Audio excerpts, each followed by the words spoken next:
Let's switch topics a little bit.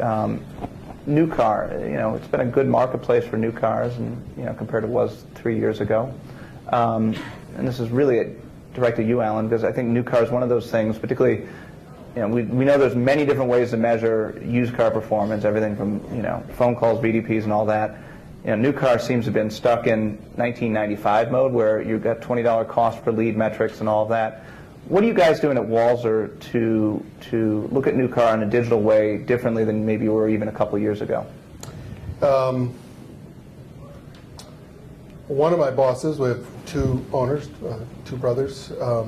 Which has always got to be fun to manage, I'm sure. Actually, it's not bad. They're quite a good partnership. We are on video, by the way. I just want to remember. Yeah, and I love them both equally. But They're your two favorites. One brother graduated from the University of Arizona, and he said, if you are a car dealer's son at that time, graduating from the University of Arizona, the first thing you learn is to hire somebody from Princeton after you've graduated from the University of Arizona. And so one of the things we do, we have a guy who's an analytic guy. I mean, he was in the math club at Princeton. So sort of like Billy Bean's guy. Yeah, you can imagine how exciting. Yep. Going up with the drinks. But nonetheless, what we buy all of our new cars centrally. Mm-hmm. So again, the stores don't order the cars. We collaborate with them, but we have one person that manages that, and then we have 4 analysts, and then we have Math Club Boy. And so what we try to do is predict the cars that'll sell. We can't always order what we want, obviously. What's most important is the stuff you don't order, however. Mm-hmm. And so our SKU assortment is quite a bit narrower.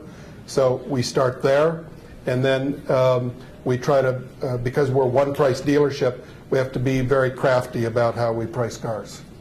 And so we use a bit of a blunt force yield management, yield pricing, meaning we don't have the software that an airline does, but we know that beige Corollas are worth less than black Corollas, and we price them that way.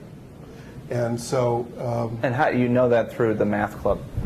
We know through Math Club. And I'm not invited to the Math Club, by the way. Right. So I wouldn't actually know what they do back there. But, but that's one of the things the Math Club tells us, and some of it's got instinct. Anybody who's walked on a car lot, the beige ones are not going to be worth as much as the cool black, or whatever it might be. Right. Predictive analytics. I mean, that's Jason. That's right up your wheelhouse. What do you? It's fun. What do you see on the new car side that dealers could be doing, using information that today is out there that wasn't out there a couple of years ago? Aside from working with you guys directly, but obviously that's the no-brainer piece. But what are you guys seeing out there, and how can we make some of this type of information actionable? Yeah, this is what is very fun. I'll almost take offense to the math boy joke, but you are one. Jason. Math Club. We had a lot of fun in Math Club. Right. We had some nice trips to the local stores. Argonne Laboratory and all those other places. How much more fun can it get? Chess Club? Yeah. I don't think so. So what's really fun with what I was Chess Club president, by the way, so I take that. That would be checkmate there. That is. I was listening to Beastie Boys. I just wanted to be a weatherman, so clearly all of our childhood issues are coming out right in front of the screen. Right here. Yeah. Predictive modeling, it's fascinating now that we can look at click behavior. All up until now, the metrics we had to work with were lead submissions, sold data. It was very reactive. The industry has always been that way because we haven't had access to proactive, higher funnel data like we do now. What's interesting when we look at click data, there's no one indicator we found of behavior that will indicate what will sell in the next 45 days. However, there is a group of 14 behavioral characteristics that will. Page views, the amount of time they spend on a certain vehicle, how often they revisit that vehicle at different sites. We can now determine, or we can now predict which cars will sell in the next 45 days to within single-digit basis points. and that's revolutionary for this industry. And working with the OEMs from the top down, getting them to change the turn and earn allocation model. If I accomplish that one D before I die, that will go on my headstone as how we change the industry. But we do know, based on click behavior, before they submit a lead, before they show up at the showroom, what's being most looked at in your market. And we know, and this gives us a 45-day head start to say what will sell 45 days later. And it's extremely accurate when you look at click behavior. When we look at automotive portal behavior, when they get to the dealership website level, that behavior changes all about half the time. So in looking at dealership website data, that last mile before purchase, and the intensity at which they shop on dealership websites, we can now determine very accurately what will sell in the next 45 days. Ironically, black is now the #1 color. White was always first. Silver took over for a few years. And now, as far as consumer behavior, black is the most popular color. Black's not typically the car that you would order a lot of, especially in certain regions. Right. And it changes by region as far as what's popular and what's not. But knowing what to put in your traditional advertising, knowing which cars are being most looked at in your area, helps you then stock your lot, put cars in traditional marketing. The cars that are going to attract the eyeballs and bring people to the site, advertise what the consumers want, not what you want to get rid of. Yeah. And by knowing that, there is a distinct difference in traffic generation and lead generation when you advertise cars that we know are popular in a market. And it's been fun to watch. It's fascinating. Brian, what are you seeing on the new car side?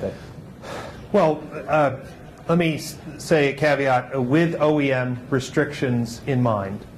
Like the Dallas-Fort Worth market, how many Chevy dealers are competing in that market? It's crazy.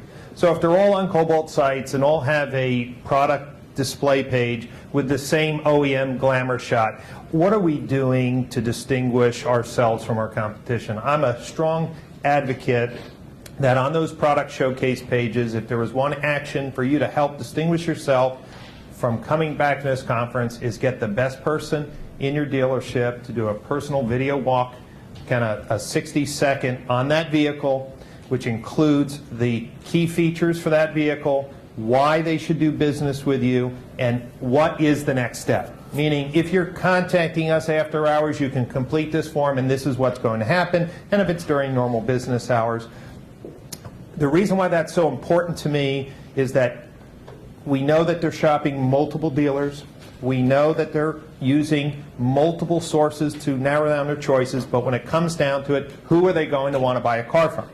Yeah. And if we can inject personality and passion and a call to action on our new car showcase pages, then I can use them in social media. I could use that in paid search. I can use that to create a better conversion experience. Yet, I would say 95% of the dealership websites in a very competitive market that are all on the same platform have the same looking page, and there's no way for a consumer, other than third-party reviews and I think, to really push them over the edge, and it's a mistake with how cheap video engagement is. Yeah, and I think you bring up a good point, because we've seen it with video and new cars especially.